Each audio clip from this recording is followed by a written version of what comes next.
Dear friends, మీరు కూడా చినిగిపోయిన నలిగిపోయిన నోట్లని దాచేసి మంచి నోట్లలో ఉంచేసి ఎవ్వరికీ తెలియకుండా రాత్రిపూట మరొకరికి ఇచ్చి కష్టపెడుతున్నారా? ఇలా చేయడం ఒక మోసం. ప్రియ ప్రవక్త ముహమ్మద్ సల్లల్లాహు అలైహి వసల్లం వారు వివరించారు, మన గషన ఫలైస మిన్న, ఎవరైతే మరొకరికి మోసం చేస్తారో వాళ్ళు అస్సలు ముస్లింలు కాలేరు.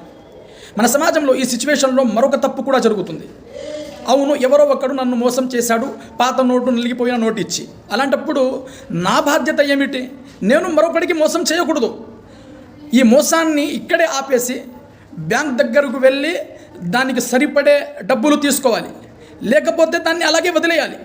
కానీ సమాజంలో ఇప్పుడు జరుగుతున్నది ఏమిటంటే, ఇప్పుడు ఇలా మోసపోయిన వ్యక్తి మరొక బక్రాన్ని వెతుకుతాడు, అతనికి మోసం చేస్తాడు, అతను మరొకడికి.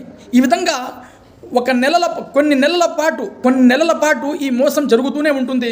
దీనివల్ల ఎన్నో వ్యక్తులు బాధకి, టెన్షన్కి, మనసు నొప్పికి గురవుతూనే ఉంటారు. ఎందుకంటే ఇది చల్లుతుందో చల్లదో. సో ఫ్రెండ్స్, ఒక రకంగా వీరందరి బాధకు కారణం మొదట మోసం చేసిన వ్యక్తి కూడా అవుతాడు. ఇక్కడ మరొక విషయం అస్సలు మనం మర్చిపోకూడదు.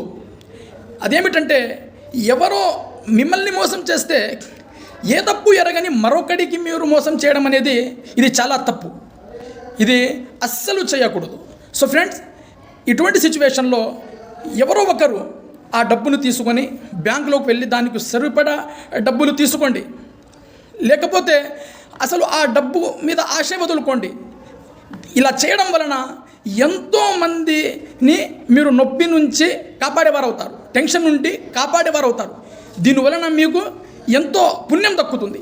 అస్సలాము అలైకుం వరహమతుల్లాహ్.